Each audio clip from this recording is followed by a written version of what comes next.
We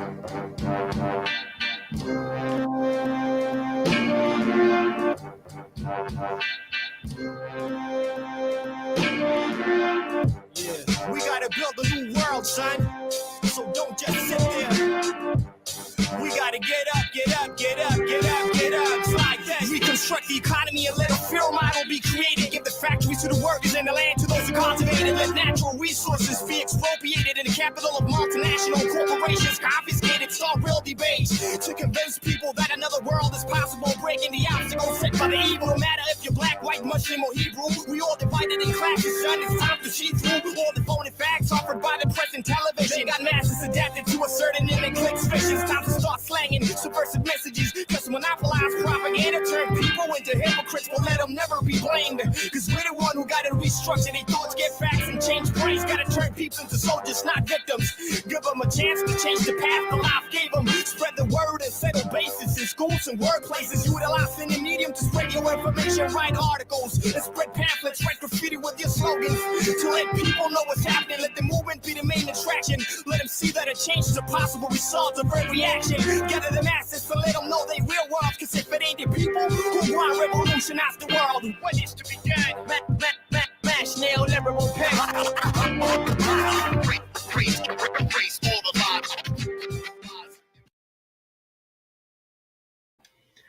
Hey everybody, how's it going?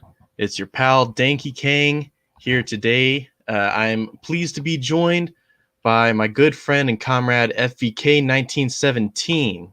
How's it going, comrade? Hey, comrade, I'm doing all right. Just glad to see you're back as well, like everybody else. Oh yeah, for sure. It's good to be back.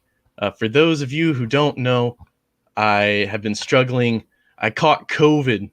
Of course, later in the stream, you'll come to find out this was all part of my grand plan, Project Dankey Kang. I put into place. It was all part of my grand scheme to give Trump COVID, and it worked.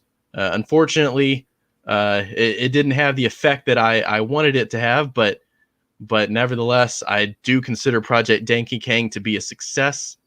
But on a more serious note, we are going to first talk about the big elephant in the room, the election.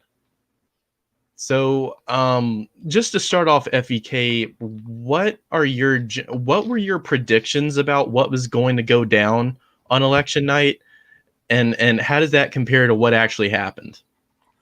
Well, my prediction, and I was basing it off of other people who are more like attuned to studying this kind of stuff. Like, I'll say this, I wonder how many people in the chat heard of this, but about a month before the election, people were talking on the news about the idea of a red mirage happening on election night. Did you hear that term at all, Dankey?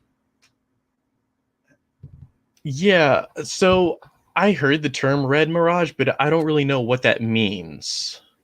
Yeah, so basically the prediction was that on the night of the election, there will be a bunch of Trump votes that are coming in because these people are going to the polls physically. And as time goes on, there will be the votes for Biden, which are largely through the mail, coming in, which will shift it the other way. And that's pretty much what happened. So like the night of the election, when I was watching it, I remember seeing, I can't remember which states, but there were states that were popping up red. And I was just like, yeah, this ain't going to last. It's not going to stay red. But people were literally getting excited.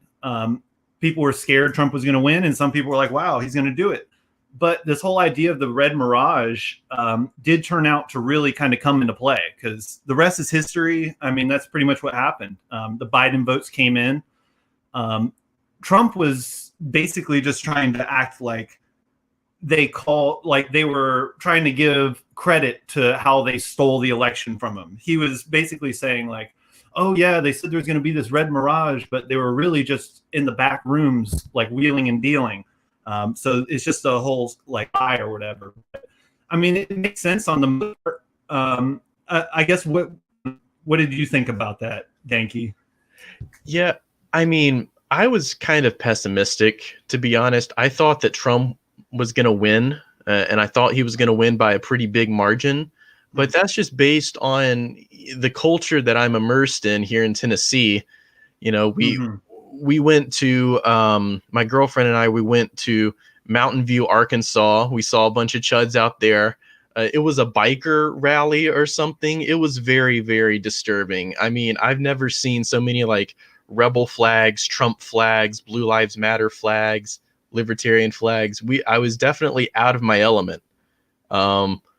And then we go to Gatlinburg, which is like East Tennessee, and there's so much Trump shit down there, it would make your head spin. There was even a Trump store in Pigeon Forge, which it's just like, I wonder if they're going to be in business for very long after this. But I mean, based on what I saw up there, they definitely have the support to stay in business for a while. So I wonder if it's going to turn into like a vintage, almost sort of like a museum of Donald Trump.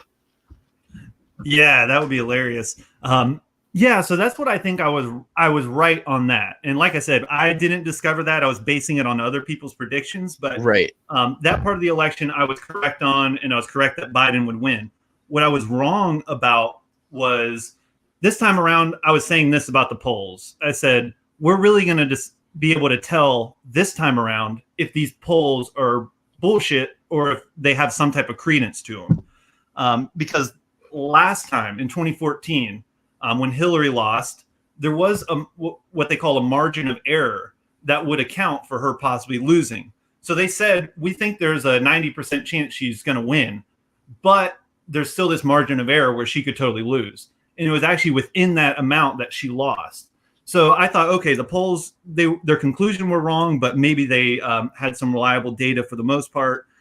This time around, they were saying Biden was going to win. It was literally by like 8 points in some states. It was like these crazy numbers where normally in past elections, the polls always say 4 points for Clinton and, you know, it's something like that. Right.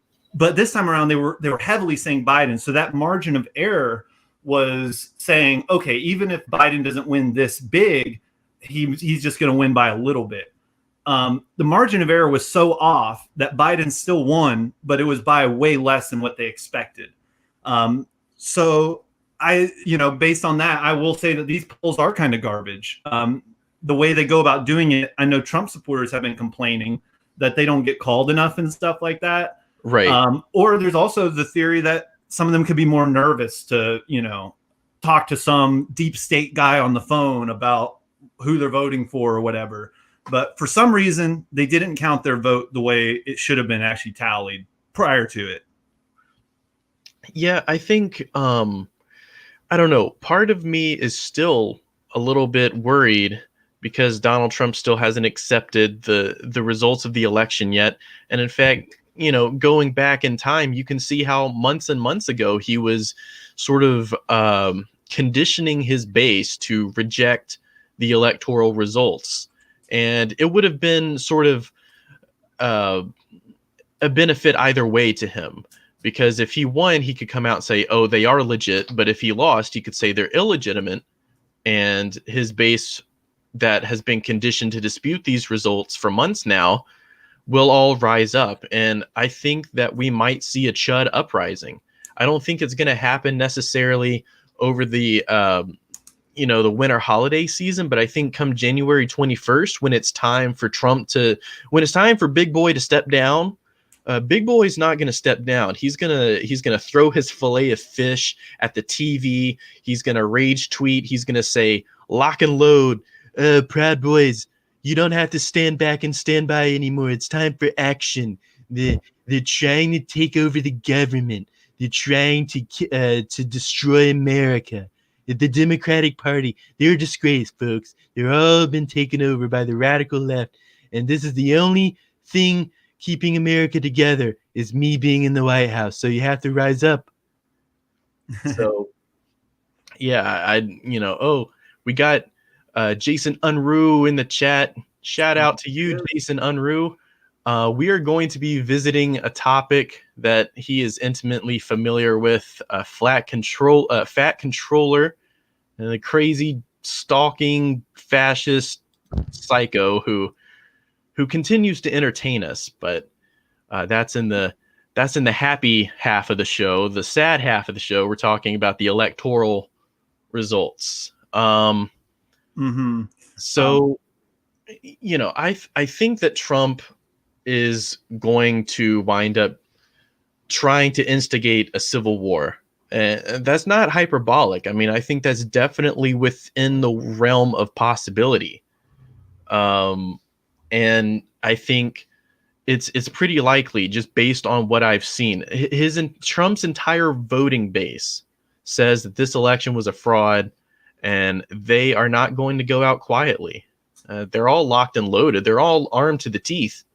So, they've been conditioned, as in most fascist movements or pseudo-fascist movements. There's sort of a national target. In Germany, it was the Jews. In other countries, it's been the immigrants.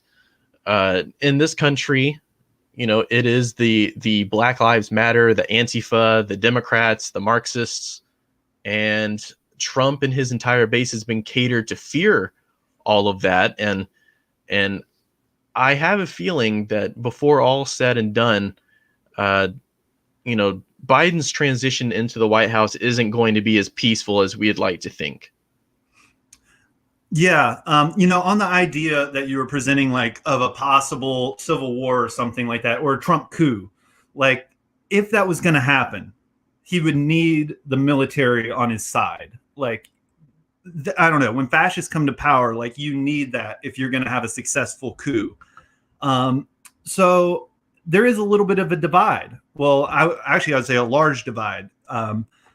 Take, for example, the way Trump talks about the military generals versus the way he talks about the soldiers. I don't know if anybody's seen this clip, but it's one of his campaign speeches, and he's like, "Oh, the military industrial complex is, it's just like these guys trying to get me in all these wars, but the generals, I don't like them. They disagree with me, but the normal troops, they're cool and they have my support." So, like, it shows that there is a section of, like, the military, the more elite types, who are telling Trump, yeah, you should do, like, status quo imperialism and stuff. And he's resisting. I don't want to say he's resisting him on that, but he doesn't go about it the way they would prefer, I would say. So would he get the military on his side? I don't know. I really don't know. I don't know if he would attempt it, because he might think it's smarter to just run in 2024, to not alienate with, like, an attempted coup. But this is my impression. This is a theory I have about why Trump is doing all this election fraud bit. So we know that the Democrats, right after Trump won, they were saying stuff like, "Not my president," hashtag, and all that stuff. And then, of course, the Russiagate stuff came in, and they were like, "This president is illegitimate." That's what they kept saying. He's illegitimate, right? Because Russia helped him win. And then they tried to impeach him on it, and it went nowhere. I think that Trump I think he really wants to be able to say the same thing. I think he wants to go through the next 4 years doing what the Democrats basically did, saying fraud and stuff like that. Now, Trump is doing it in a different way. I understand that. It's a little more direct maybe, but I guess it is interesting, because the whole Democratic establishment really did ally themselves to go against Trump with the ridiculous Russiagate stuff. So like I said, I think that he wants to be able to scream fraud and "not my president" for the next 4 years as well. Right.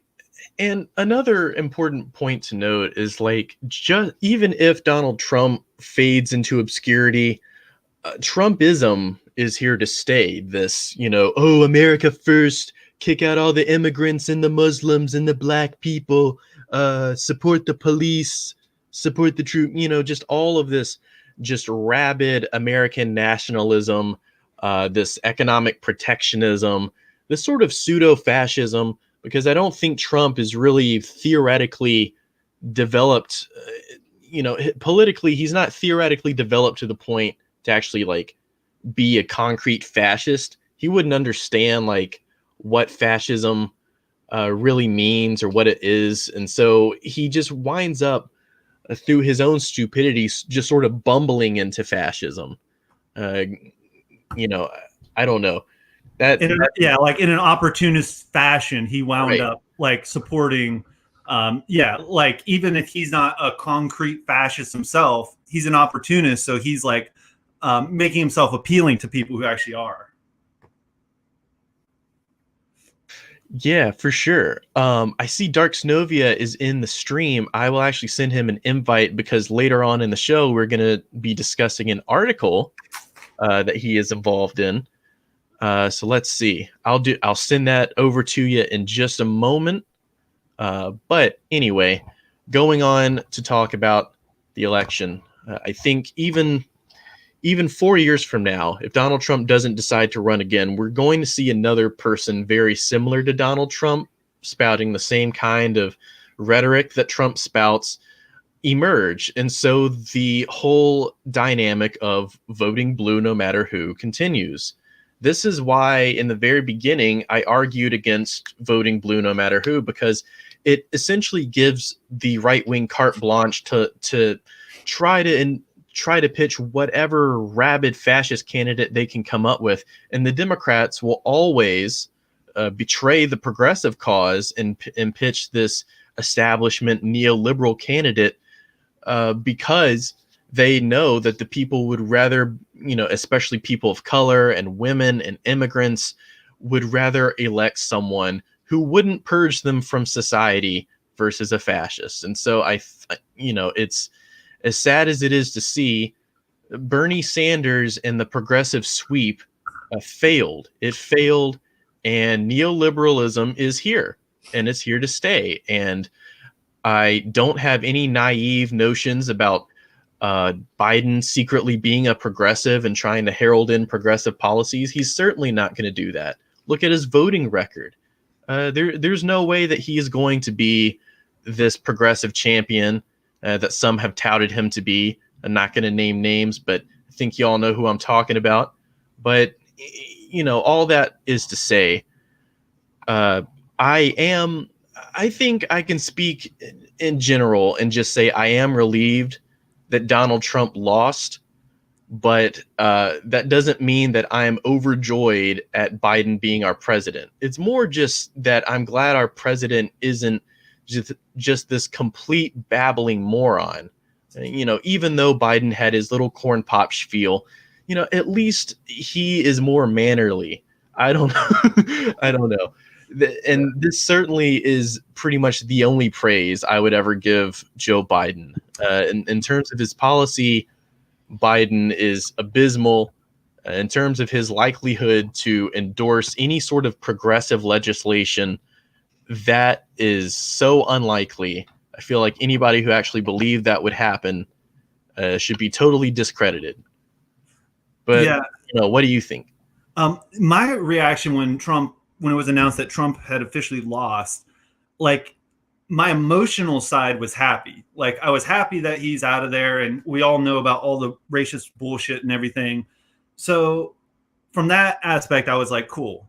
But not like very soon after, I feel like my rational side kind of set in and was like, oh my God, we have Biden like in the office. Like this is not going to be pretty. This is going to be very ugly. They're always like 2 steps to the left of the right, which, now that it's been dragged so far to the right by Trump, I mean, we're just not really seeing much of a difference. Plus, this is a whole nother topic, but I mean, yeah, just like I said, the Democrats, they really do represent like managerial imperialism, well thought out and strategic long-term kind of game. And that is more devastating, like for the third world and I don't know, countries that are on the receiving end of regime change and such. So I don't look forward to that at all, of course. But yeah, Dankey, I know I sent you that video earlier. I just wanted to kind of talk a little bit about the idea of the Democrats, how they were really pushing this idea that, yeah, black people are going to come out and vote for Biden and Kamala because we've called Trump racist for 4 years. So they have to, right? I mean, and we got a black girl in there, so they're gonna. Now, I know I sent you a video, Dankey, where this is kind of discussed. Do you have that available? Oh, yeah. Yeah, we can pull that up right now. Give me 2 seconds. Okay. But yeah, it's a very interesting video. It is essentially people of color and young people discussing their real feelings about Biden. And spoiler alert, folks, it's not optimistic. So this is Kyle Kalinske, otherwise known as Secular Talk. He is a social democrat, but at least he's an honest social democrat. He doesn't, having watched his content in the past, just to go off on a slight side note, he is pretty ignorant of Marxism-Leninism, and he makes that known. He says he doesn't really know that much about it, and so, to his credit, he sort of steers clear of criticizing the tankies and jumping on the hate the tankies bandwagon that most people do. But all that is to say, this is a Secular Talk video. So yeah, well, we can just clip go to the part where it shows the video he was reviewing. That is a very good point. Yeah, we should do that. I'm totally undecided. I'd write your name in at this point. Usually by now I would have voted already, but I'm just not comfortable with either one of them right now. What are you looking for? What do you need to hear? Let's start at the crime bill and the fact that he has not only not apologized, not only Joe not Biden. he is not only not rectified. Every time he reverts back to, well, it was the Black Caucus members in the church, but they were with it too.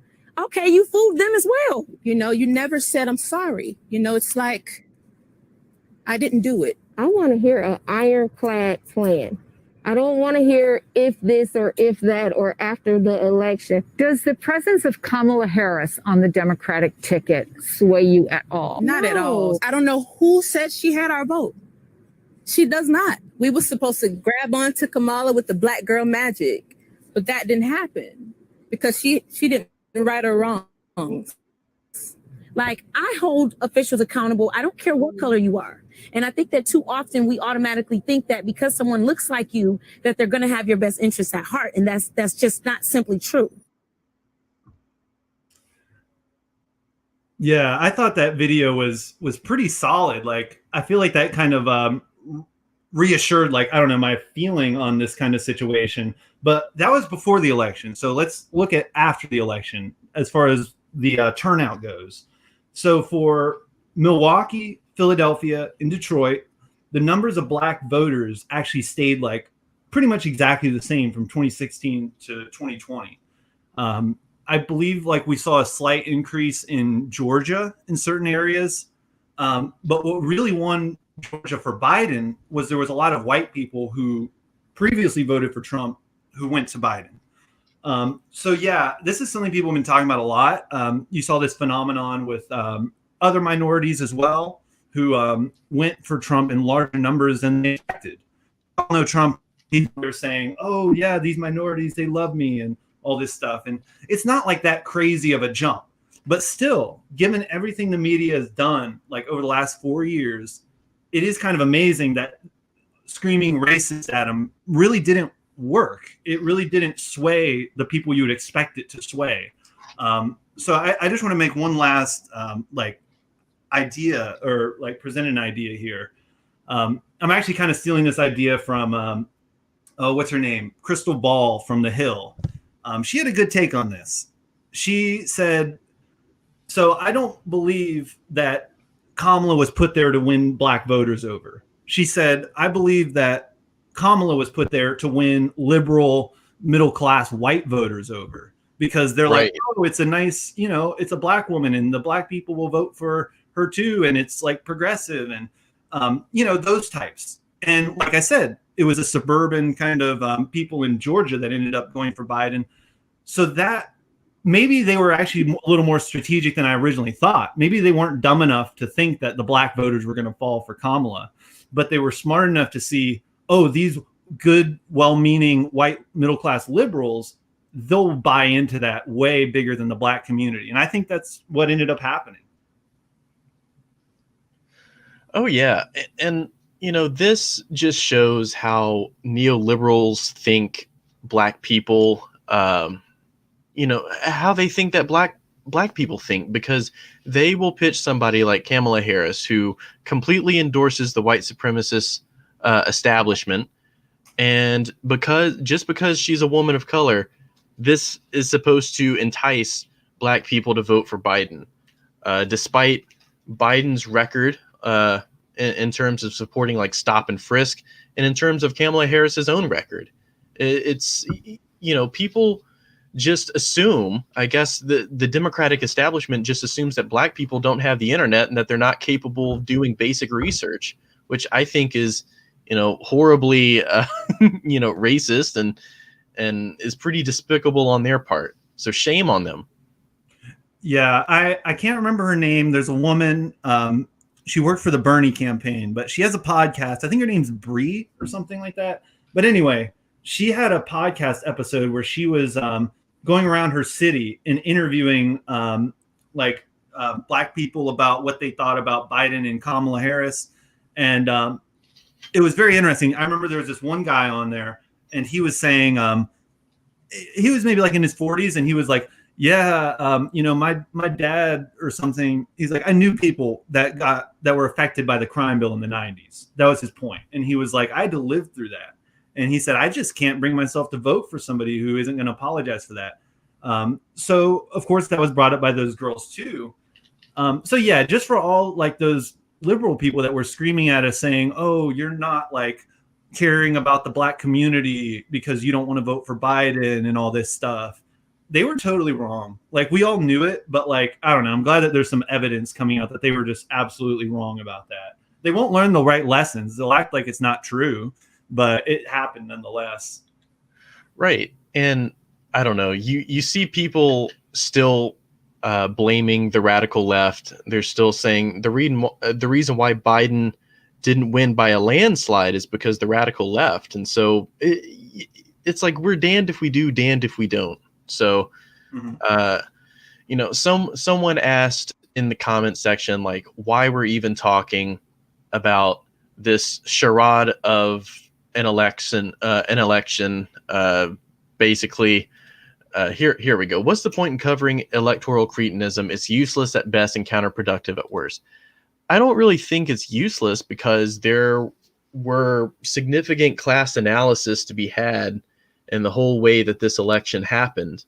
We see this sort of attempt from the Republican Party to cater to a particularly rabid reactionary sector of the working class and pit them against another sector of the working class. And Lenin spoke extensively about this and how the Tsar used his power and his influence to pit one sector of the working class against another so as to divide them. So in terms of talking about Trumpism and Bidenism, we're essentially having a conversation about fascism versus neoliberalism. And both of those are extremely relevant into understanding the current dynamic at play, the political dynamic at play in the US right now.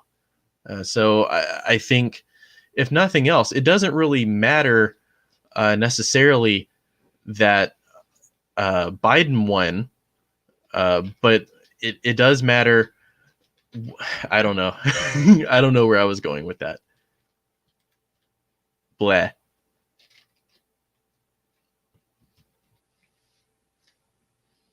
Hello?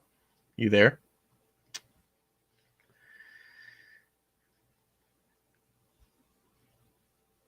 Anyway, so just to go on, I do think that it is important to cover this election, even though no matter who won, the working class lost. So it's important to cover in the fact that we can come to understand what we should do going forward from here. Let's see. It says we got a fascist sympathizer in the chat. I wonder who that is. Let's see if y'all can point me in his direction or their direction. I will be happy to purge them, send them to the gulag. But anyway, we lost FVK, so until he comes back, we are just going to sort of go through some of the chat here. Red Bolshevik says Biden is also a semi-fascist, though. America as a state is, and that's true. I mean, Biden is fascism light. Biden is the sugar-free fascism. And when we look at Biden like that, it's evident that he's not going to pass some kind of progressive agenda. We can see his contempt for the working class, because even in the midst of a global pandemic, he's still rejecting measures to give us universal health care. And I mean, that's pretty fascist, to let poor people die on the street from preventable diseases, especially in the midst of a global pandemic. Oh, but we got our friend Dark Snovia here. Oh, what's up? Hey, how's it going? Doing okay. I was wondering what happened. Oh yeah. We lost FVK, but we gained Dark Snovia. So I am very, very happy to see Dark Snovia part of Ewoks Unhinged here, because the next segment of our show, we're going to be talking about this amazing article. Mother of God, this you can't make this stuff up, people. So, I mean, I was just watching the Ewoks Unhinged stream about this, and I meant to come on and get you guys like on a stream about it earlier, so all of us could like talk about this, because it's just amazing, folks.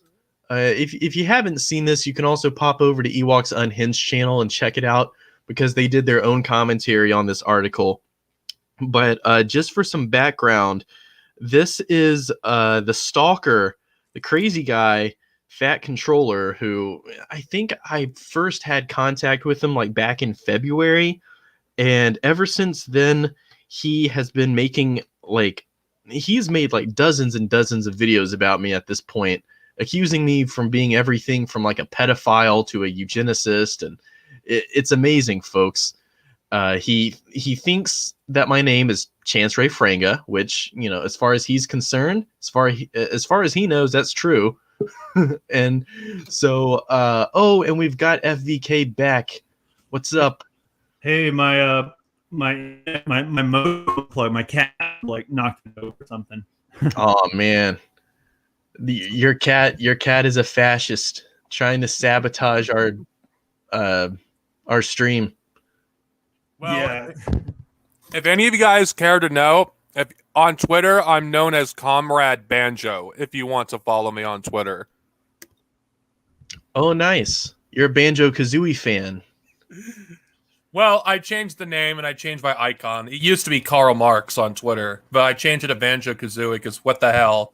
It's ridiculous. Right. And why not a way to piss off the reactionaries by appropriating another fan favorite, video game character into communism? Right. It's also a Rareware game, so I don't know. We are sort of rebranding Rare as like a communist front.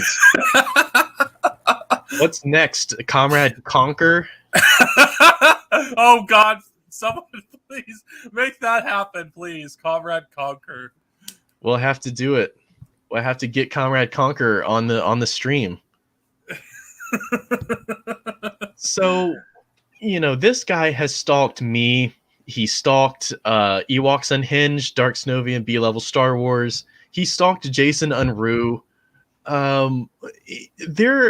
There is a sizable list of people he stalked, and they're all people that I'm associated with and have collaborated with in the past. So it's kind of scary.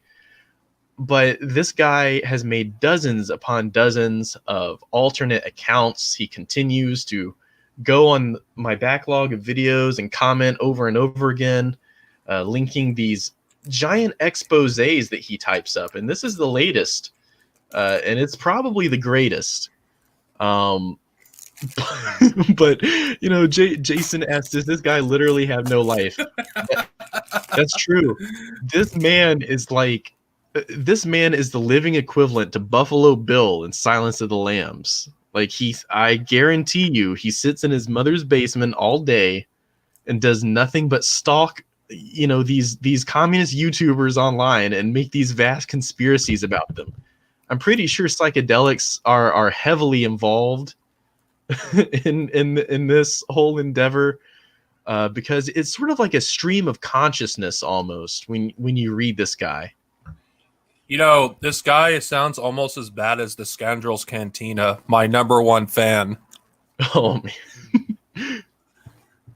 Well, we'll have to do an expose of him. But yeah, me of this guy. I can't remember the dude's name, but there was some type of case. Let's see, it was in Texas. I guess these Republicans were trying to get all together so they could like draw a picture of the Prophet Muhammad to be like to get the Muslims to own them or whatever. Right. Yeah. So there was this Twitter account, I guess, and it was like a pro jihadist kind of account, and it was saying like, yeah, people should go here and like start something at this. And I guess the account had like a long history of like just making pro jihadist kind of statements. And sure enough, the FBI or somebody ended up looking into this guy, and it was discovered that not only did this guy, he was based in Florida, he lived in the suburbs, he was white, I believe, and wow. He was like, so he had this jihadist account. He also had a radical feminist account, and then he had a what was the other one? It was a super pro-Israel account. So, like, obviously this guy's, like, ideology was not coherent, like, across his whole thing. So, right. like, I don't know. It reminded me of this guy because I'm thinking, like, okay, here's somebody else who puts a lot of time into manufacturing nonsense that some of it they may believe, a lot of it they probably don't. So, I don't know. It's just like a disinformation campaign or some sort. That's my kind of, like, takeaway. Right. Like, I think this guy is definitely a troll, but in terms of what he actually believes, I don't know. In the past, he's called himself an anarcho-libertarian survivalist. Yep. In this article, it's evident he's clearly like a white supremacist, like a fascist type. So I think he just sort of came mask off with this whole article. He got tired of the charade of, pretending to not be a Nazi. But even if this is just an elaborate troll, something has to be said for the guy's dedication. I mean, it's been months at this point. This person on an almost daily basis has left comments. They have made videos. They have written articles. It is truly a testament to the obsessive compulsive nature of these right-wing reactionary sycophants. They literally have nothing better to do with this guy. Literally has nothing better to do with his life than to write all about how Chance Ray Franga is leading the Antifa squad, and it's amazing. Yeah, what I wonder, I know we'll probably get into this, but the whole Vladimir Petrovsky situation.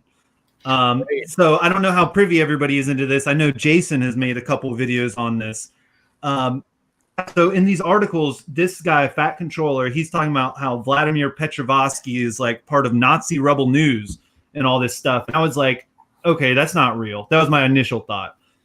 But then I found the video on YouTube where it's like there was this dude, Vladimir Petrovsky, he's calling himself Nazi rebel news, talking about Jason and stuff like that.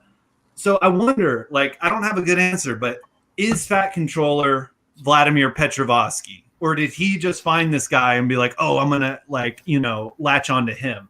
I don't know. It could be the same guy. It might be different, but.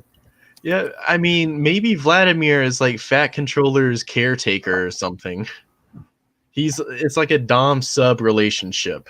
And, Vladimir is the daddy Dom, and a FatController just like stays in the basement all day. He's kind of like the Gimp, like in Pulp Fiction. And Vlad will like open the door and toss some breadcrumbs and some old pizza crust down there for FatController, and that's what he sustains himself on. As far as like thirst is concerned, he probably just licks the moisture off the wall that secretes there after he gets a good sweat going, a good Nazi sweat going. Yeah, I definitely think say that FatController is not Vladimir Petrovatsky. Well, we know that dude, the Nazi rebel news guy, he had a picture of Trotsky right behind him. And we know that, like, FatController, he has his whole, like, theory about Trotsky that I'm sure we'll get into. So, like, there is similarities there, but I don't know who is taken from who or if they're just the same guy. But he looks more well put together than I expected, if that is him. He does. I actually thought this guy was a meme because this article, I can't take this seriously. I can't read this without, breaking down laughing. It's why B-level had to read it because I couldn't read this article. I'll tell you, there's a part in here that really breaks me, and it's when Star Wars starts getting brought up. Yeah. It is amazing, like, how some of it's, like, super hilarious, but then you get into the weeds and a lot of the, like, I mean, we know it's fascist content, but it's just, like, blatant, it's super dry, and it's, like, just totally out there. So some of it, like, it goes from being hilarious to super hard to read in, like, an instant. It's very weird. Oh yeah, it's cringe as fuck. If you want, we can get started. Let's do it. So this is the Great Master Plan of Chance Ray Franga, published October 7th, 2020. It is of the greatest importance that everyone be made aware of Chance Ray Franga's plot to make President Trump sick with COVID-19. Chance Ray Franga is leader of the Pol Pot Party. Project Dankey was launched on June 10th, 2019, as a way to bring others to the Pol Pot Party. This is why the Pol Pot Party symbol has been seen everywhere. Not only is Chance Ray Franga the leader of the Pol Pot Party, but he is also the manager of the Tennessee Antifa Squad. So let's just break it down piece by piece. Let's talk about this. So I guess for those of you who don't know, I did have COVID. It wasn't fun. Me and my girlfriend, we got sick. And the sad thing is we tried our best to, like, remain quarantined, and we social distance, and we wore a mask. It was human stupidity. It was human stupidity that did it.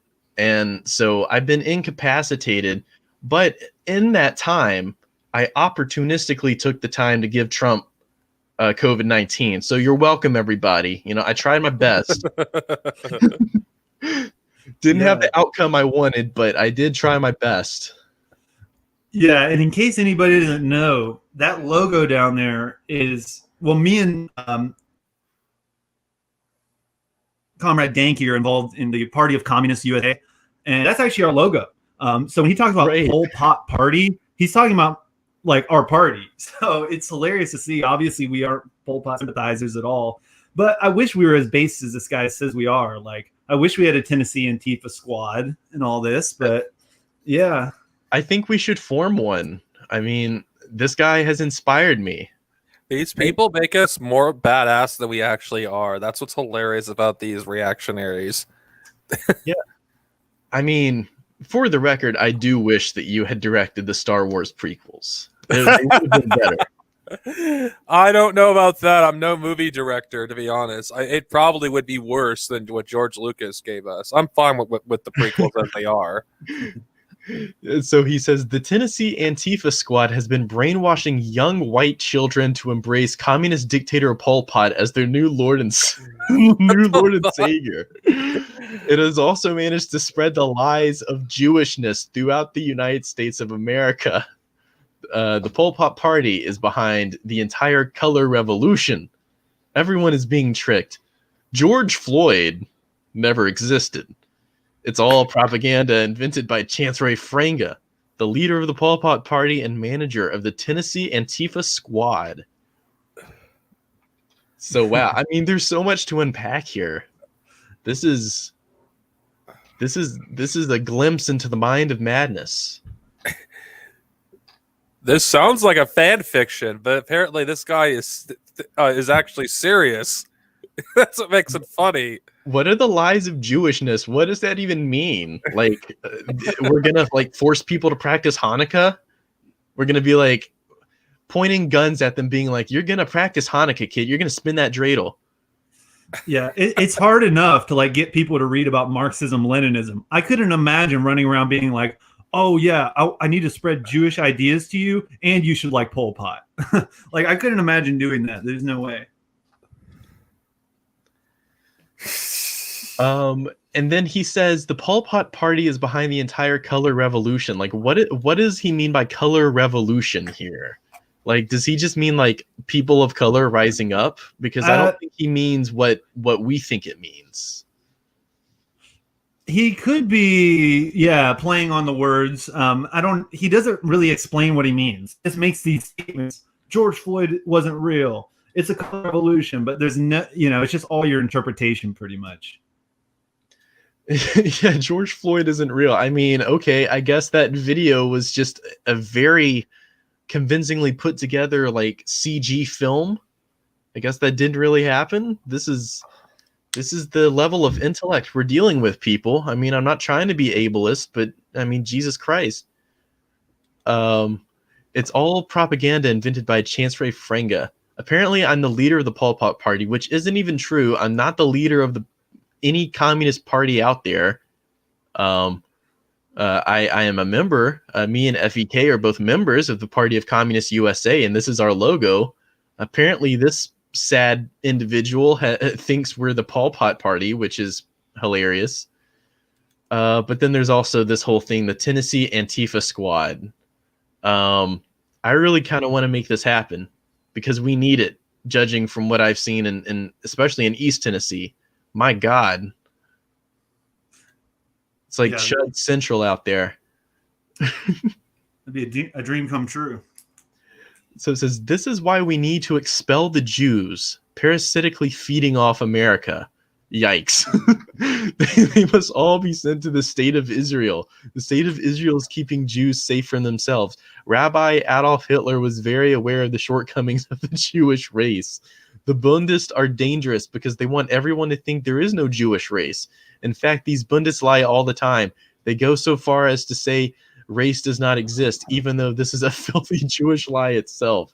I mean, wow, we are going full-blown like Nazi here. This is a real, this is a real master race individual we're dealing with. These Bundists have the evil slogan that goes, the Jewish nation is not based on race. The Jewish nation is not based on ethnicity. The Jewish nation is based on culture and religion. These Bundist lies are destroying the white race. The entire membership of the Pol Pot party has known for some time that the financial backing of the Muslims towards the Jewish communist conspiracy was not going to be enough. So Project Dankey King was launched to further the anti-Zionist and anti-fascist propaganda. Now the Pol Pot party is taking over the United States of America. Take a good look at the Pol Pot party symbol and remember what it means when this communist banner is seen over your hometown. I mean, I honestly hope that this happens. Sorry. I mean, I hope that one day our banner is over your hometown. That would be nice. Yeah, it is interesting that he put this out right when you were on your little break there. Like he thought of this whole Project Dankey King idea, and I don't know, the way I took it was he was kind of saying oh, Project Dankey King succeeded, and that's kind of why he's not around because he did his mission or whatever. So I wonder what he's going to say about you coming back. It's true. I did accomplish my mission. So, I mean, for those of you who don't know, I was hired by Xi Jinping. He called me on the phone one day and he said, hey, Dankey, I need you to do me a big solid, bro. I need you to get COVID, and then I need you to go sneeze on Donald Trump when he comes to one of your rallies. And so that's what I did. I was saving up a sneeze. I got some black pepper and I had it under my fingernail, and I snorted it up just like a Charlie Sheen would snort up a 8-ball of Coke. And then I sneezed all over him. I said, nice to meet you. And I sneezed all over him. And I was so pleased to see that my mission was a success. It wasn't as big a success as I had hoped, but it was a success. I do consider it that. And I'll die defending that hill. Project Dankey King was ingenious. It was ingenious. And afterward, it was all good because Daddy G, he called me up and he said, you know what? You did good, son. 9 + 9 social credit points to you.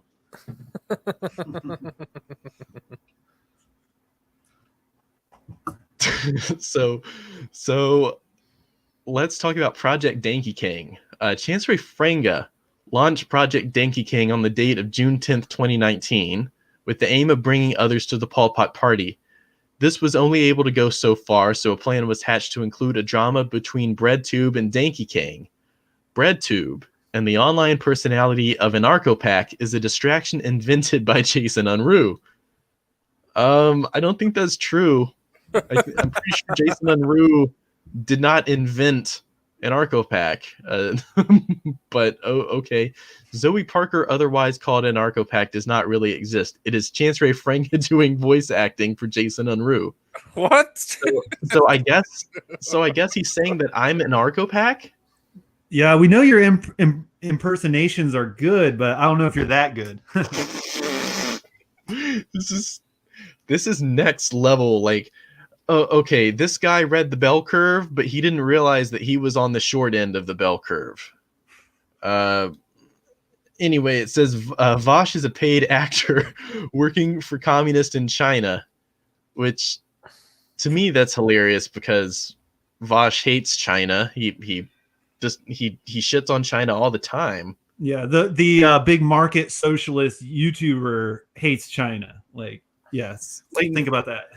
And this is another thing, like Vosh, like nobody has to pay like Vosh, like a studio doesn't have to pay him. He gets paid enough in terms of like super chats and Patreon bucks and Twitch donations. And so he gets encouraged by his audience. It's sort of like a feedback loop of radical liberalism.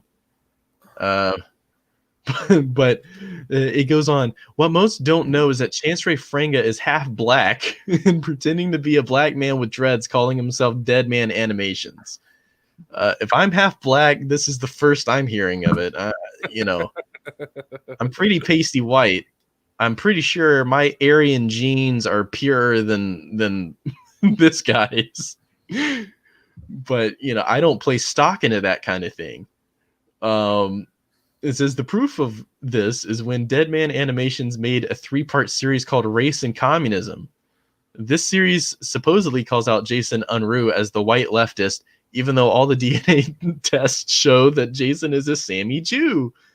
Then out of nowhere, Jason Unruh did a 5-part series on anti-colonialism where Jason Unruh denounces whiteness. Then to make matters worse, Jason Unruh made a video of solidarity to Dead Man Animations. Now, all of a sudden, Jason Unruh and Dead Man have shown that they are best friends. There is no Dankey King. There is no Dead Man. There's only Chance Ray Franga. These are a bunch of communist psyops on YouTube. All right. Who is Dead Man Animations? I don't even know. That's the sad thing about this whole thing. The only thing I know about Dead Man Animations is that they had some type of interaction with Jason Unruh of some sort. This was like earlier this year, I think. But that's all I know. There was some type of disagreement or something like that. I don't know, but yeah. So apparently we're all just like one person. Like all these streams were just one person most of the time, just doing different voices.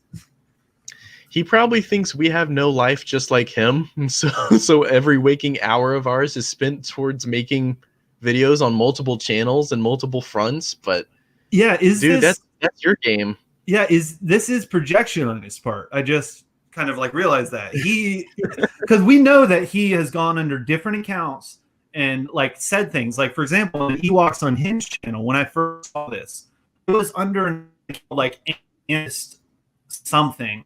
In the comment was like, he said, my younger sister is saying that there's these articles about you and she believes them and you need to like say something about it. When I read the article, I was like, who would even take this seriously at all?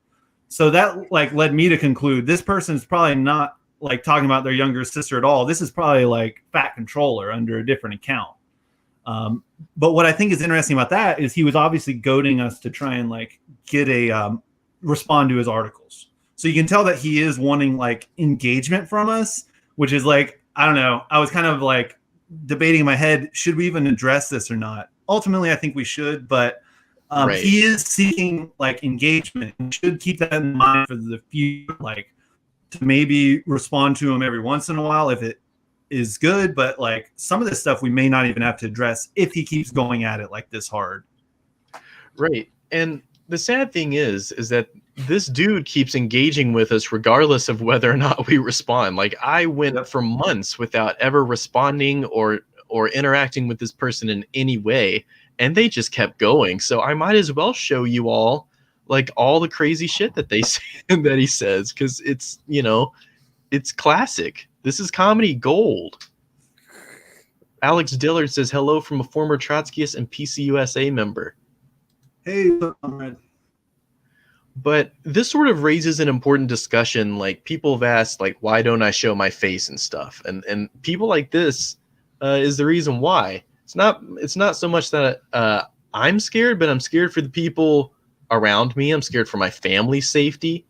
And it's like, if this creep found out what I looked like in real life, or he found out my name, like I have no doubts he'll try to like find me, because he's crazy. He's obsessed. And you know, as sad as it is, there are people out there like this. He's a real Buffalo Bill sort of character. Yeah, he's something. Let's see. He says, "Oh, go ahead." Oh no, you can go ahead. It says, we've not been able to figure out how Chance Ray Franga came up with Deadman animations, but we know the true identity of both Deadman and Dankey Kang is none other than Chance Ray Franga. We have no evidence, but this we know. I have a question. Who the fuck is Chance Ray Franga? I don't understand what the hell he's talking about.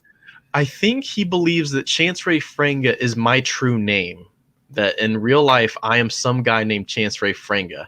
Even though he invented that name as a way to insult me, because like he even responded, he's like, a chance ray or a chanker is like a sore that you get on the tip of your penis, and then a franga is like a cheap condom. So this was like his extremely like dipshit way of calling me like, I don't know, an insulting genital wart cheap condom guy. It's really quite the insult. It's the best insult I've ever heard. I would have never thought that. That's crazy. And the sad thing is like he keeps calling me that, even though like it's clearly not my name. I just pretend like it is for kicks because it's so ridiculous. So this is where it really starts jumping off the rails. This is really where it gets pretty like meta. This is like a postmodern work of art right here. This is some avant-garde shit. I think this should be like etched in stone or something. So this is the Maoist rebel conspiracy of Dankey Kang and Ewoks Unhinged. The Pol Pot party is growing in influence. I think you said this during your stream, Dark Snovia, but it's like an opening crawl to Star Wars. V-Level said that, not me. But he said this was better than the opening crawl for any of the new Star Wars movies. Oh my god. It is. The Pol Pot party is growing in influence. Fascist beyond guard. Glorious National Socialism is threatened. Ukrainian National Socialism and Israeli Zionism are both under attacks from the sinister Tennessee Antifa squad. Chance Ray Franga has recruited all of the anarchists in Tennessee. I wish that was true. Every single anarchist in Tennessee has officially joined the Tennessee Antifa squad. No one can cover up this fact. Together with Chance Ray Franga, the anarchists of Tennessee have gotten President sick from COVID-19.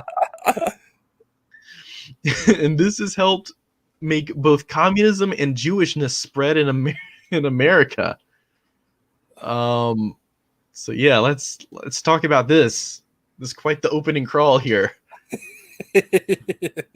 Yeah, for a fascist Star Wars fan fiction. It's like episode 10, Revenge of the Dipshits. Return of the Chuds. He pretty much like just gave his opening spiel like just in a different order. Like that's like looking at it, that seems like most of that is. So yeah, I don't know why he thinks that I've actually like recruited anarchists in Tennessee, because I mean these are the anarchists are like the people that I spend most of my time ranting against on this channel. It's funny. That all that being said, I wouldn't be of course I wouldn't be opposed to working with anarchists to form a Tennessee Antifa squad. I think that would be badass. But you know, all that said and done, you know, this person seems to think that I am much more popular than I am. And in a way it's flattering, but in another way it's disturbing how far off base this person is. It says rabbis can now be seen openly burning Israeli flags in public. These rabbis are spreading communist and Jewish ideas to young whites. I mean, let me meet with these rabbis. I want to meet them. They seem pretty cool to me. Let's have them on the show. Well, all Jews must go back to Israel. Judaism must not be allowed to rob the United States of its Christian heritage. It is time to work hard to stop the young children from watching the three worst movies of all time: The Phantom Menace, Attack of the Clones, and Revenge of the Sith. They've caused many in the United States to hate fascism. This is no good. That's a good thing, honestly. If there's one good thing to take away from the prequels, whether you liked them or not, according to this guy's logic, it stopped fascism. Yeah, I wish he would say why. Like, what was it about the prequels? That I doubt he goes into it. I think it's because Palpatine was sort of like this Machiavellian character who sort of like weaseled his way into power, very much the same, you know, exploiting a crisis, very much the same way that like fascists traditionally do. And you know, the Empire is obviously fascist. Like, this guy seems to think the prequels are bad in terms of being anti-fascist. But what about the originals? Right. Like, what about the originals, where it's like they were literally fighting stormtroopers? They're, you know, it's pretty cringe. But this is really where he jumped the shark. Well, these Star Wars fans are stupid. They don't even, the average Star Wars fan couldn't even tell you that Star Wars is anti-fascist. They think Star Wars was never political. Yeah, I couldn't imagine. That was like from my early political development. It was like the easiest thing to look to, I guess, since like we all kind of know what it is, you know. But I can see that. But you can go ahead there, Dankey. It says, the Star Wars prequels set back the Nazi glory from coming to the United States of America. Thank you, George Lucas. Thank you, George. So he died for our sins. Right. George Lucas, our savior, literally saved us from fascism. Thank you. I'll never give you shit about Jar Jar Binks again. He was the key to all of this. It says, we must find all supporters of the Star Wars prequels and put them in camps. Jesus. Oh, wow. We must find all the supporters of George Lucas and put them out of their misery. Why would they be miserable? Hope came when The Force Awakens came out to theaters, but this was not as good as we had hoped. Force Awakens was a poor copy of A New Hope. And now we know this because it was B-Level that hired a Jew to direct it. Speaking of B-Level, I see he's here in the chat. I'm going to go ahead and send him an invite too. It's only fitting considering that he's being called out by this crazy individual here. And I would like to see what he has to say. So, I mean, but it is interesting because B-Level wasn't the person who directed the prequels. He was just like the guy who bankrolled him. So I wonder who he thinks directed the prequels. Like, is J.J. Abrams a Jew? According to his logic, yes, he is.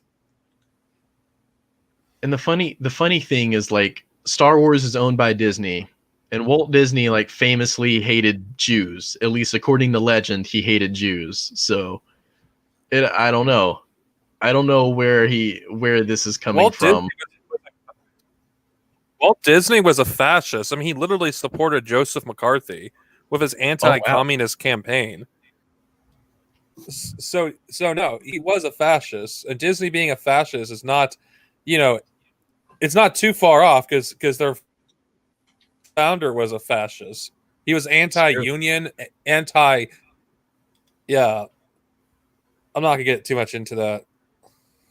We can have a whole expose on Walt Disney,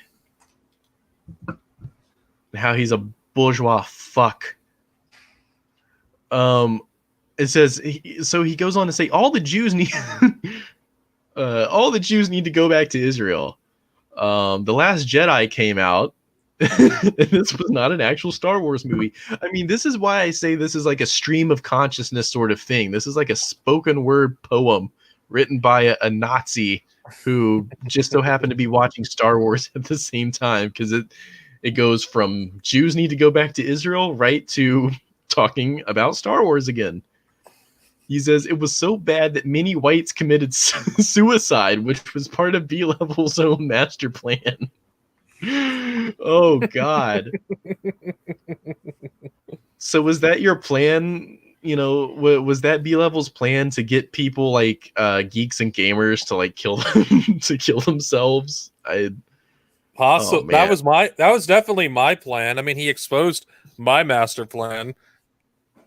He wanted Rich Evans to jump off a bridge.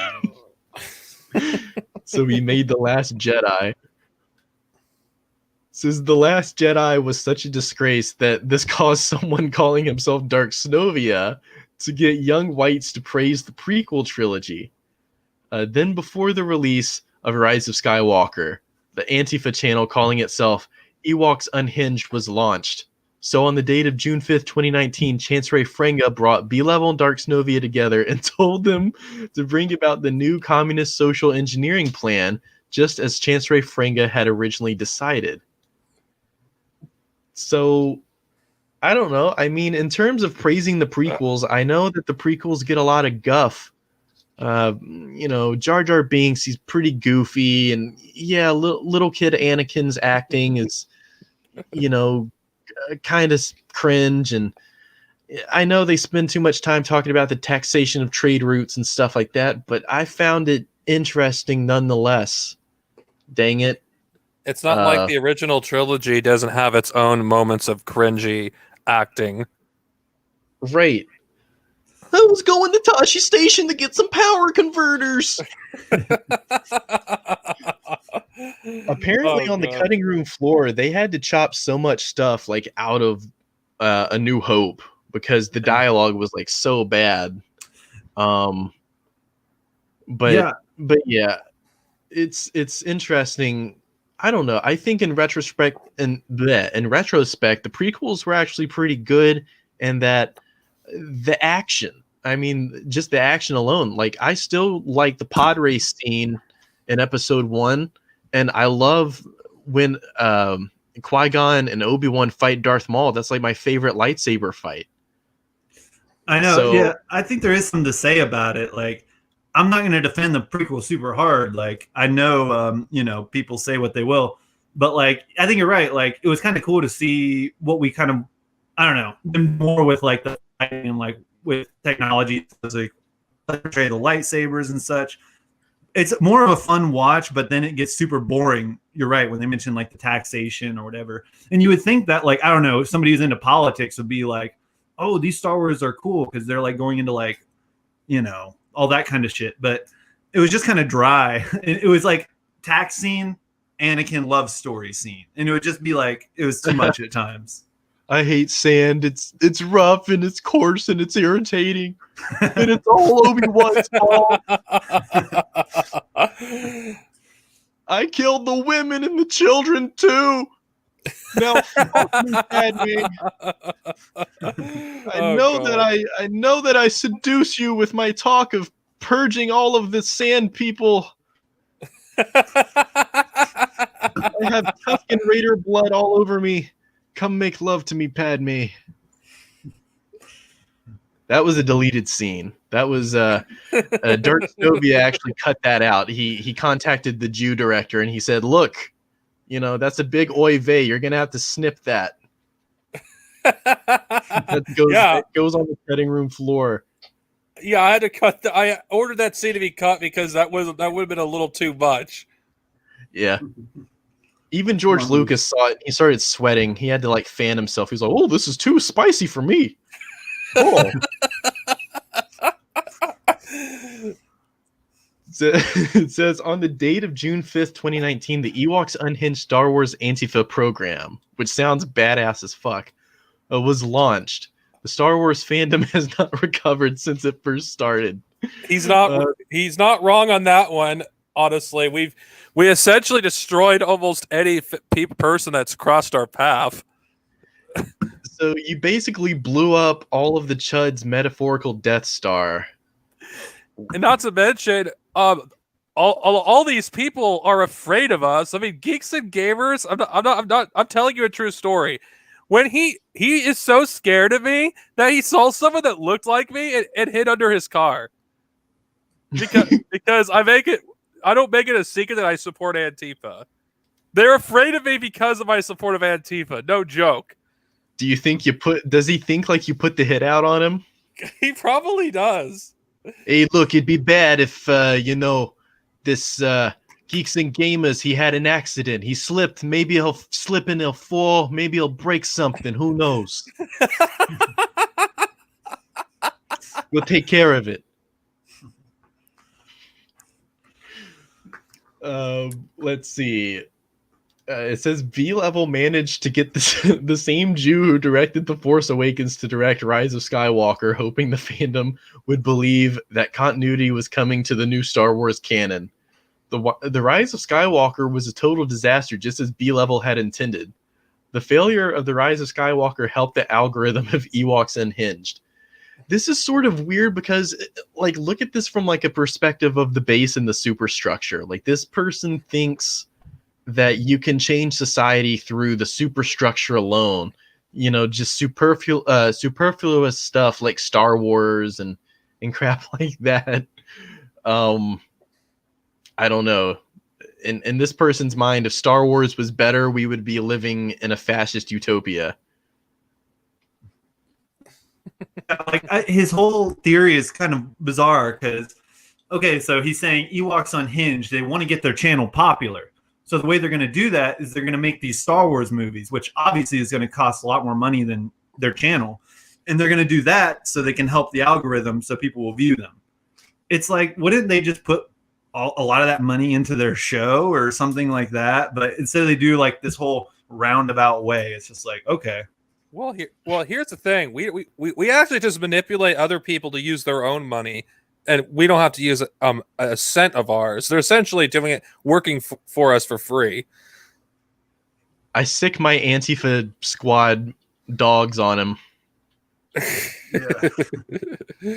I say, this is your commander, Chancellor Frenga. We need you to take out geeks and gamers. Right. So it says Star Wars Antifa was actually an idea that Jason Unruh had. It was Jason's idea to make everyone like the very bad Star Wars prequels. But only Chancellor Frenga, the manager of the Tennessee Antifa squad, saw the potential for the spread of communism using Star Wars. It's not even true. You guys were the premier Star Wars communists, and I want the record to show that. Yeah, we were like the old. I was one of the only Star Wars YouTubers, along with B-Level, that were open communist. And that's why we're hated, because we like the same thing these chuds like. And they can't say we like Disney Star Wars because we don't like Disney Star Wars. They would be just like one of those basic bitch Imperial soldiers that got blown up when the Death Star got blown up. or they would just get choked out by Vader. That's basically the dream they aspire to be. Yeah. Hey, I'm just curious, Dark Zenobia, is that how you and B-Level met? You guys were doing your own separate channels or something? Or I actually shared one of B-Level's videos in a Discord server with my former associates, and I showed, hey, we should get this guy on. Then the Incel Lord did a collaboration with B Level, and then B Level and I, short time later, we talked, and then after a month, we made a joke about Antifa, about what if certain Antifa sects in Star Wars, and that's how Ewoks Unhinged was born. Oh, okay, gotcha. Which is ironic. The Incel Lord hates me and V Level, but if had he not done that collaboration with V Level, Ewoks Unhinged would not have existed. So he's essentially one of the essential, keys to this, channel's existence. Oh, okay. The same thing with the Scoundrels Cantina. If it weren't for them to do their homophobic video and me basically standing up against them, the Ewoks Unhinged would have never existed either. Oh, okay, gotcha. Yeah, I was just curious about that. But so apparently, I don't know if he so am I the mastermind or is Jason Unruh the mastermind here? I don't know. It's like maybe Jason Unruh is like the general secretary of the Pol Pot party, and I'm just like a Politburo member or something. I don't know. Because earlier he says you're the leader, and then he says, I believe he said earlier that Ewoks Unhinged was doing some of the Star Wars ideas, but now it's saying Jason is. So it's like, I feel like there is some inconsistency here. It says sometimes Jason Unruh has an idea. Many evil communist plots are hatched from the sick, demented mind of Jason Unruh. Sometimes when Jason Unruh has an idea, he then disregards it. This is often when the idea is reconsidered by Chance Ray Franga. Now, many people think that the Star Wars prequels were good. Some even say that they're great. This is why we need to get rid of Ewoks Unhinged. Dark Snovia has lobbied to replace English with Russian in American schools.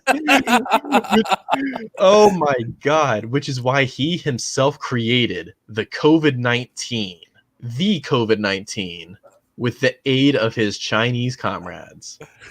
So do you have anything you want to say? Do you want to take some responsibility, Dark Snovia, for... Well, of course. It was all part of my master plan. I mean, I do want to take out the leader of the Western world. I mean, COVID-19 was totally my invention. I mean, all my comrades in China, are disappointed that I didn't succeed in my mission. He used his Disney money to fund research to develop this virus. It's all part of the Marxist plan. I mean, I'm the whole reason why Disney is losing money left and right now because of COVID-19. I'm the whole reason for this. I'm behind everything, including the economic meltdown. I'm behind all of it. I'm also the reason why there's no more stimulus check. It's all part of my master plan to destroy the American economy. It's all part of your master plan to make people so depressed they just subscribe to Disney Plus and they do nothing but sit around and watch The Simpsons all day.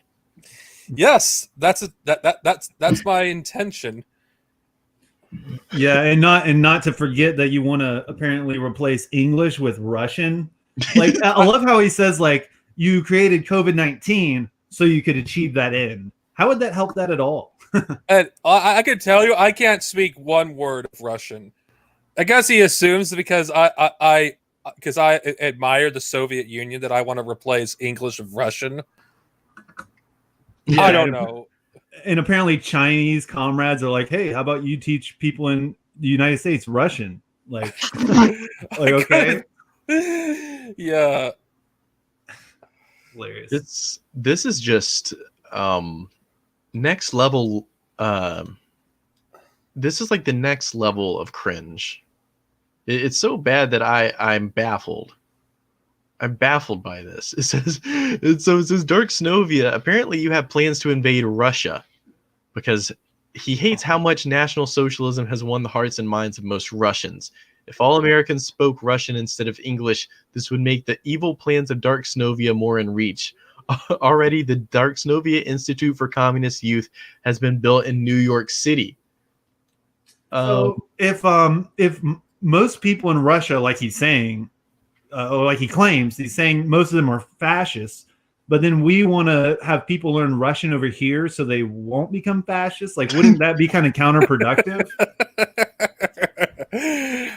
I don't know. I can't take this article seriously because it contradicts itself. You know, it feels like every other sentence. It feels like it's so incoherent.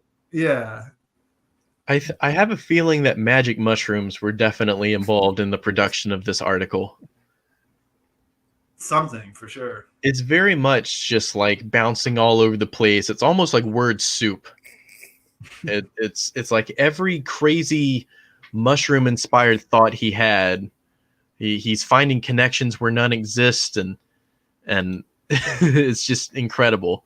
So B level is about to head out. Good to see you, bud. Hope to see you again in a future stream. We are just about to wrap things up here. But I wanted to talk about the Dark Snovia Institute for Communist Youth in New York. That sounds like a pretty pimpin' place.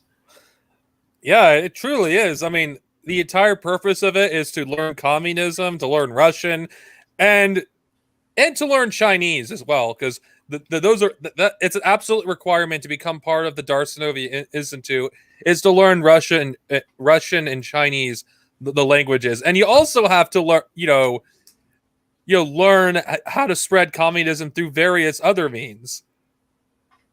I mean, we're doing really well. We're just setting things up. I mean, it's a miracle I managed to run the Darsonovia Institute for California. I mean, I do intend to, open up, shop in other parts of the country. I'm eventually going to want to do it in Russia and China. Yeah, why not? It sounds like it would be quite an intensive thing if it existed. It's like, so you got to learn about Russian, Chinese, Pol Pot, Jewishness, like Marx and Lenin. Yeah, it sounds like quite an intensive course. We're a very internationalist movement. Oh, wait, did Vosh really say that? What? That's disgusting. I hope I get more subs than the amount of COVID deaths in the U.S. That's oh my god. Keep it classy. Keep it classy, Vosh. Jesus Christ. Oh god. He's like the son, he's like the son that is a disappointment, and you don't bring him to the family reunions, and you tell everyone that he died or something. Yeah. Jeez. Poor guy. It says already many young teenagers are switching from English to Russian. None of the young teenagers that go to Dark Snovia Institute has COVID-19. This is not in any ways a coincidence. Chancellor Fringer realized the only way he could infect President Trump with COVID-19 was to find some Chinese people to hang around the president's crew. That's not true. I became a carrier. I was a biological carrier, and I sneezed on the president. So I didn't need Chinese middlemen. President Xi personally hired me. He personally gave me that task. He could have got this article like way more. I mean, of course it didn't happen, but it would have seemed more plausible if he's like, oh yeah, Dankey King's out right now because he has COVID-19 and because he's trying to give it to Trump or whatever. Because it was during like right that time where you got it and Trump got it like right before. So right. I guess there's something there. He says, but the issue for Chancellor Franga is that he speaks Chinese very poorly, so he went to Dark Snovia. This should not surprise anyone, as it was Dark Snovia that created the new strand of coronavirus with the aid of the Chinese communists. That's true. I do speak Chinese very, very poorly. I have not mastered the 8 tones at all. This article feels like it's incomplete because it just abruptly ends. It does. It's like the Gospel of Mark.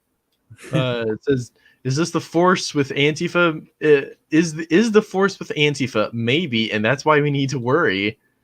And then it says, "Yes, that's right. It was Chancellor Franga's fault. He insisted that Ewok's unhinged Star Wars Antifa program be launched in order to turn Star Wars fans into Antifa gamer communists."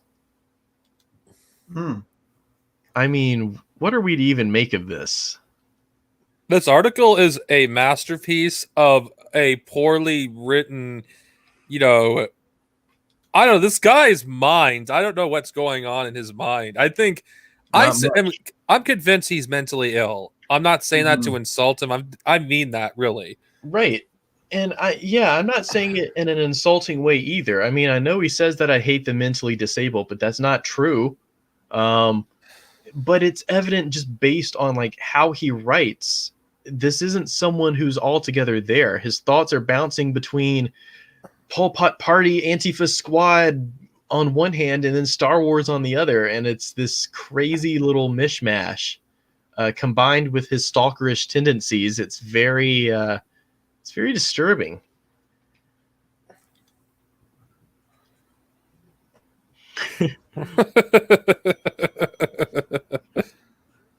Yeah, I'm kind of like waiting to see if he's going to put anything else out. I haven't checked in like about a week, but nothing has changed last time I checked. Really? Yeah, that's what I thought was interesting. It's like he came with a burst of articles, and then it was like, I don't know. I'm sure he'll be back though in no time. I can't wait for his next article. So just to wrap it up, I was going to go through and find some juicy comments that we didn't have time to really address. I found this one from Buck Russell. It says, Biden is the nicer face of fascism. And I think that's pretty well put. I agree with that. Like, I definitely don't think that Biden... I didn't have any naive ambitions about Biden backing any kind of progressive agenda. Whether it's like a Medicare for all, I don't even think he's going to push very hard for this public option that he's bragging about. I think honestly he's going to leave us high to dry, and he's just going to coast his way through according to him, 4 quiet years of neoliberalism, stabilization, because I think Trump has shaken up the establishment to a certain extent. He's upset the apple cart a little bit, and I do think that Trump is the bourgeois' attempt to sort of straighten the sails and restabilize. I don't think Biden is going to be successful in that at all, if I have to be real. Yeah, that's going to be the interesting thing, is seeing how they're going to stabilize this ship or whatever. I mean, you can tell they're bringing back in all the same people. It was like Susan Rice, Michelle Flournoy. These are all like the people from like the Libya intervention going back to Clinton year stuff. And they're the ones who are coming in, and they're probably going to be a part of his cabinet. So they're definitely going to try, but is it going to be successful? Like, I think, yeah, we'll definitely see on that front. I honestly think the Biden administration is going to give us a worse Trump down the line. And I don't even think Biden's going to be president for 4 years. I think Harris is going to basically be the president, within a year or two and into his presidency. Biden is a very, very old man. And of course, there were discussions, and I even peddled in this a little bit. You can call it a conspiracy, but Biden was suffering cognitive decline. And I don't know. I think when you're that age, there's going to be something. There's going to be some cognitive decline. You're going to be a little bit slower than you were when you were like 30 and in your prime. So there is a real possibility of Kamala Harris being our president, and and then there's always the thought that Joe Biden will sort of take a back seat anyway and let the establishment sort of run things for a while.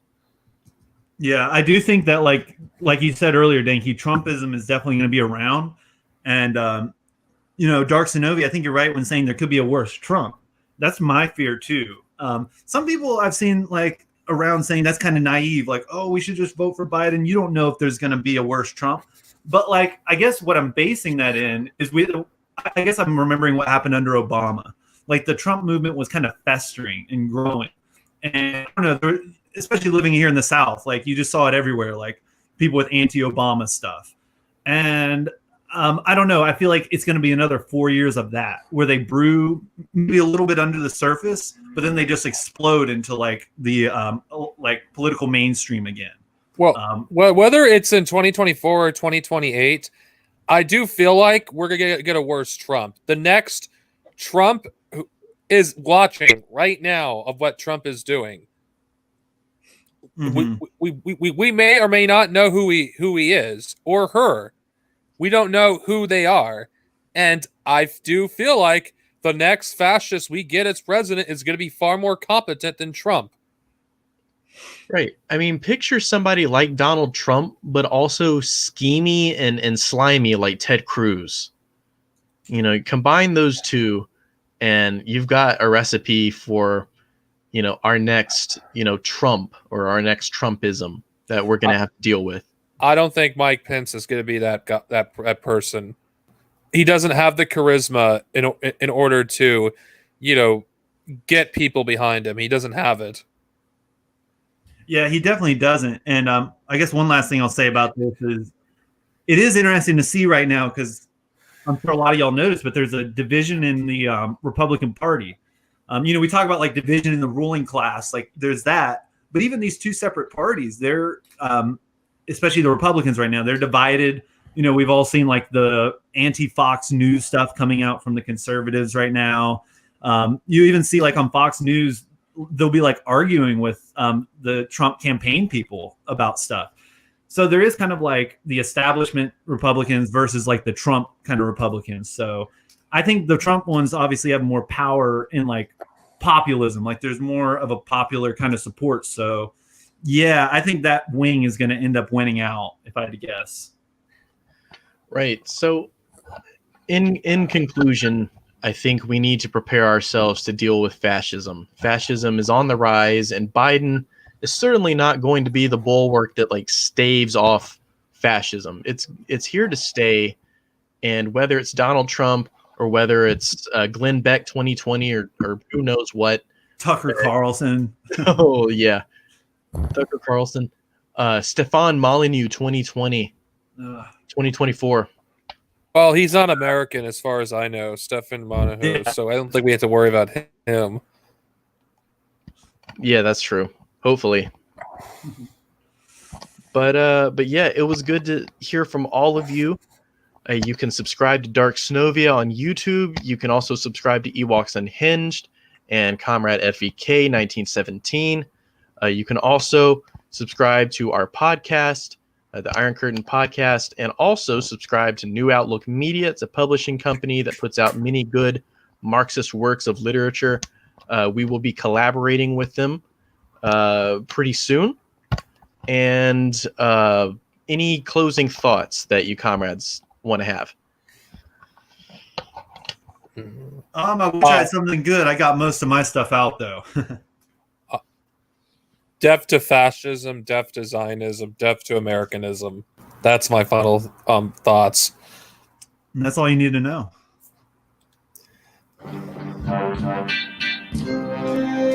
Thank you very much, everybody, for watching.